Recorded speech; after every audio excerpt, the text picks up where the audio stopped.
تو حضرت محترم جنا انہیں وصیت کی تھی جو میری جائیداد میرے دو پتروں کے اندر تقسیم کر دیتی ونجے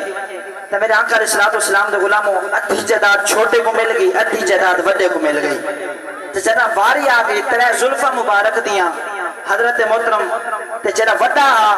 ایک وال اوکو ملیا ایک وال چھوٹے کو ملیا جنا ایک وال بچ گیا زلف مبارک بچ گئی وڈے نے آقا چل ہن جلدی کر ایکو ادھو ادھ کر اٹھا تو گن دے اٹھا میں گنا حضرت محترم جنا ادھو ادھ دی گال ہے نا ترٹن دی گال ہے چھوٹے نے آقا مار تا سکتا لیکن حضور دی زلف کو ٹوٹے نہیں کر سکتا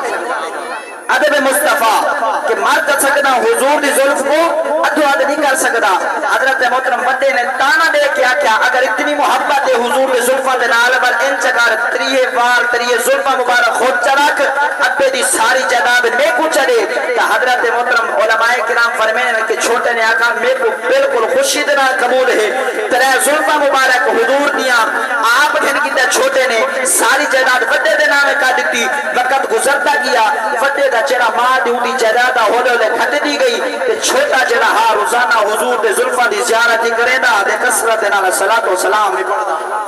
حضور دی ذات درود پاک بھی پڑھدا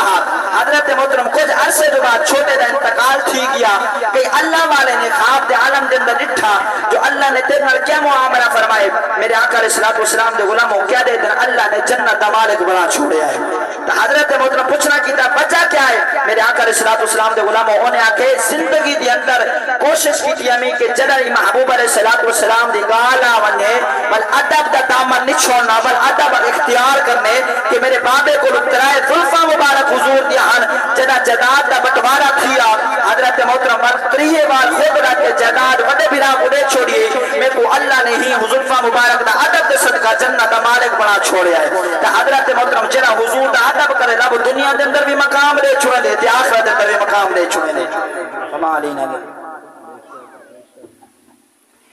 ماشاءاللہ